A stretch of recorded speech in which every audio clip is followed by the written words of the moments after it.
I don't know if anybody's here or anybody isn't, but I said I was going to go live at halftime just a few minutes ago for the Steeler game. Some of you know I'm a Pittsburgh Steeler fan, but I'm trying to be a practical one. But quite honestly, watching football like this for a team that's desperate, getting momentum, being flat, looking lost, mental error after mental error, is just sickening and hard to watch. So what I want to know is if anybody decides to jump in the room here and wants to jump into the chat and tell me, you notice I'm outside. I'm outside, you know why? Because I'm going to fucking lose it. And my family knows that I've been calm. I don't bet on these games. Mental stupidity watching football drives me fucking nuts. Sorry for the language.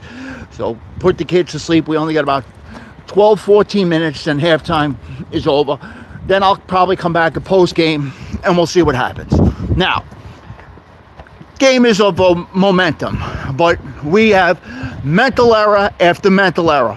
If anybody's watching this game, forget about the Austin fumble.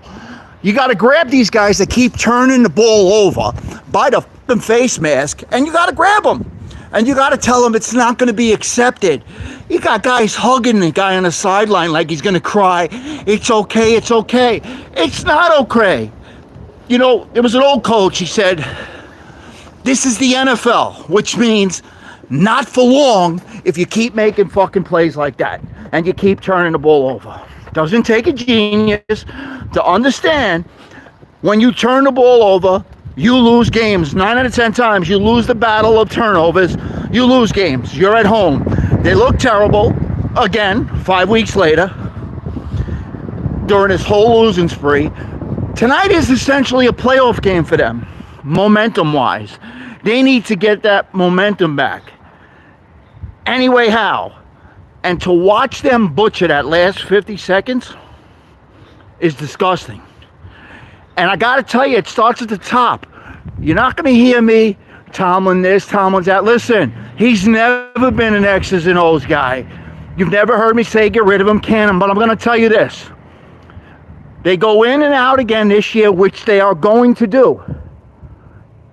He should be the first one to step down. He should not wait to get fired. Step the fuck down. Terrell Austin should have never been. Anybody that knows me knows I've been saying this from week one. He should have never been the defensive coordinator. Ryan Flores should have been the coordinator, not Terrell Austin. Let's look at his resume. Hello, sunshine. You will see. He's not wanted. He's not known throughout the league as this defensive mind. They're playing flat. They're giving up too much room. I don't want to get into the technical. I want to get into the mental shit that we're watching. The fucking mental fucking breakdown. And it starts from the top.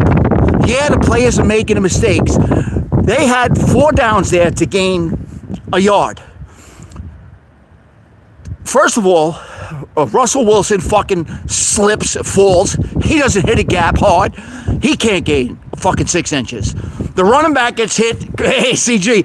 The running back gets hit. He gets spun fucking like he's never been hit before. He goes flying. And then you all cry, why is Najee Harris getting the ball? Why? Because he doesn't get spun like a fucking top when he gets touched. He can't gain 6 yards. We're trying to find a seam, hit a gap, and gain 6 inches. We can't do that. This team is flat. It's going nowhere fast. And the mental errors are coaching. I'm sorry. Yes, the players are making them. It starts with coaching. If you don't practice those situations, 4th and inches, 4th and a yard, whatever it is, it doesn't become muscle memory. I don't care how many years you're playing. That shit is not practice. It's obvious. Fucking, it's just hard to watch. Can somebody answer me? Mike Williams has probably made 4 plays for the Pittsburgh Steelers since they got him and they picked him up in a trade. They don't use him. Every time he's on the field, he makes a big play. He's better than what they have as a second or third option. I'll get into the Calvin Austin shit another time. Look, William Brooklyn, what's up, brother? This is my Steeler rant. I'm sticking to it. I know a little bit about the game. Mental errors. You make fucking mental mistakes. You get blown the fuck out. They're going nowhere fast. This is coming from a Steeler fan, but I'm talking objectively. Tracy, how are you, babe? That's the bottom line. Mental errors, mental mistakes. No patience or time for that shit. I'm outside because they don't want to hear me in my house, but it's a fact. And it starts from the top. Fuck all this great guy, players, coach, all of that shit. I'm not pissing on Mike Tomlin, but I'm saying, we don't practice this shit, you're not going to know what it is. You can't gain 4th and 1. You don't know how to get that yard. And it's a shame you watch a guy like Russell fucking Wilson. Listen, all we heard about was Justin Fields. We're going to use him in certain packages. Well, guess what? We had 4 downs to use Justin Fields there. We didn't use him once. Not even as a decoy to gain a fucking yard. It's a disgrace. They're a joke with the mental mistakes. Instead of patting these guys that are turning the ball over on the ass and telling them it's going to be okay and there'll be cookies and milk waiting for you, the old Bill Parcells theory, Mike Dicker, I saw Davey T mention that. Give them a boot in the fucking ass. They need to understand that their job is on the line. And guess what? There is no guarantee next week. And there's no guarantee you're going to be on the fucking roster next week. So you got to let them know you can't be everybody's best friend. Because guess who's going to lose their job? And it won't be because he's Mr. fucking popularity, Mike Tomlin. Listen, but he is the head coach. It's on his watch.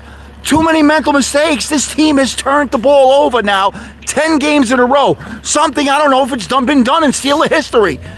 I'm only around for 50-something years of it. It's got to stop. The mental errors need to stop, and they better stop quick. You now have 10 minutes to get it turned around. They don't have the kind of team, from what I've seen, that makes great halftime adjustments. So, something's got to change. Something's got to change quick. Davey T, everybody out there, we got videos coming out tomorrow and all the other stuff, but I had to get this shit off my chest. We're probably going to do a post-game, win, lose, or draw, and we got stuff coming out tomorrow.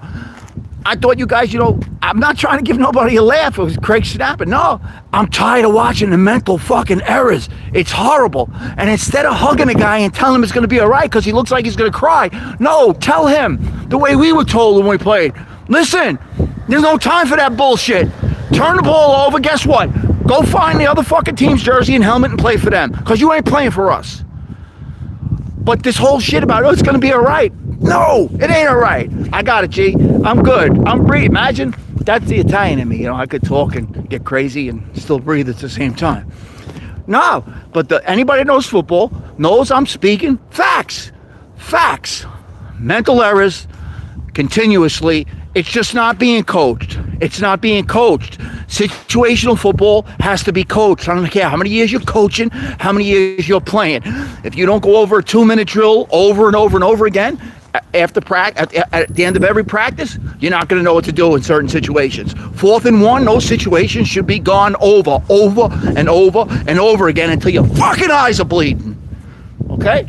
I'm good now. Now, let's see if we can enjoy the second half of mistake-free football. If you play mistake-free football, you can live with fucking losing. What's up, bud? You can live with losing. You can live with it. It sucks, it's miserable, but you know you did everything you can, and you didn't give away the game. Let's not give away the game. Go out there, kick their fucking ass, and whatever happens, happens. Love you all. Thanks for tuning in. Good shit coming out tomorrow. I'll see you guys tonight post-game. It's going to be late. So, and usually I don't sleep too good, so I'm up late. So let's go. Look for the mental mistakes. Let's look for halftime adjustments. Ask yourself, why isn't number 18 on the field when he makes catch after catch after catch? GDM, what's happening? Tracy, how we doing across the pond? Be good, guys. I just wanted to pop on, get some emotion out, let it all out. All right? And we're good now. Davey T, my man, what's happening? CG2 is back in the house. Yeah, you'll see me later. Absolutely. Win, lose, or draw. We're gonna say it for what it is. But we say it. I like Coach T, but guess what? You cannot continuously go in the playoffs and out of the playoffs. The team that's hot going into the playoffs, anybody that doesn't know football or knows football knows the hot team is the dangerous team. They're the team to worry about. Pittsburgh is flat. They've lost 4 in a row. They lose again tonight, that's 5 in a row. I don't see them winning a single game. Forget about, that's why tonight you got to get it right. They got 30 minutes to get it right. Otherwise, don't even fucking show up next week, whether it's Texas, LA, or Baltimore. Don't show up. You're going to get fucking hammered. Football is not any other sport. It's not a light switch that you turn on and off. That's me. That's my story. I'm sticking to it. Peace. Love you guys. Let's rock and roll. We're going to get busy. We're going to be real busy. You're going to be seeing way too much of me. Trust me. I put on the new tints for you. But you guys be good. Let's go. Rock and roll, Davey T. Later, guys. I'll see you post-game. I don't know. That'll probably be 11 o'clock. Who knows? Whoever's out there, whoever's still up. Love you guys. Be well. Later.